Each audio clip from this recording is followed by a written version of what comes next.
نحمدہ و نصلی علی رسولہ الکریم۔ ایک سوال اسلام آباد سے ہمارے پاس ہے کہ مشت زنی کے حوالے سے اسلام کیا کہتا ہے؟ یعنی کچھ لوگ ہوتے ہیں نوجوان خصوصاً، وہ بالخصوص اپنے ہاتھ سے اپنے کو فارغ کرتے ہیں، اپنی منی نکالتے ہیں، تو اس کے حوالے سے اسلام کیا کہتے ہیں؟ دیکھیں، مشت زنی یہ حرام ہے اور اس کا کرنے والا لعنت کا مستحق ہے، یعنی اپنے ہاتھ سے خود کو فارغ کر لینا، اپنی منی نکالنا۔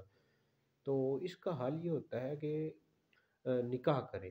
اسلام اس حوالے سے ہمیں یہی کہتا ہے کہ نکاح کریں۔ بخاری شریف میں حدیث ہے، نبی کریم علیہ السلام نے فرمایا، اے نوجوانوں کے گروہ، تم میں سے جس سے استطاعت رکھتا اس کو چاہیے نکاح کرے، کیونکہ نکاح جو ہوتا ہے پرشان نظری اور بدکاری سے روکنے کا سب سے بہترین طریقہ ہے، اور جس سے ممکن نہ ہو تو وہ روزے رکھے۔ روزے جو ہوتے ہیں نا شہوت کو توڑتے ہیں، مفہوم عرض کیا، بخاری میں حدیث موجود ہے۔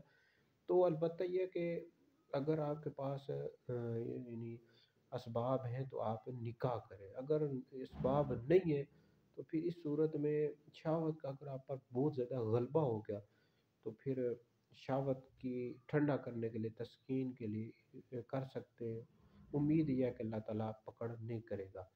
تو بہرحال یہ ہے کہ جو پھر مشت زنی کرے اس کے لیے پھر یہ ہے کہ وہ شادی شدہ نہ ہو، اور شہوت کا اس پر اتنا زیادہ غلبہ ہو گیا کہ اگر وہ نہیں کرے گا تو زنا کر دے گا معاذ اللہ، یا پھر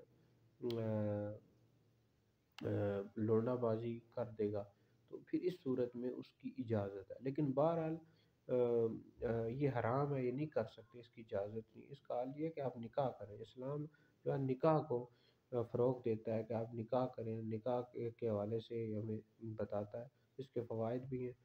تو بہرحال یہ نہیں کر سکتے۔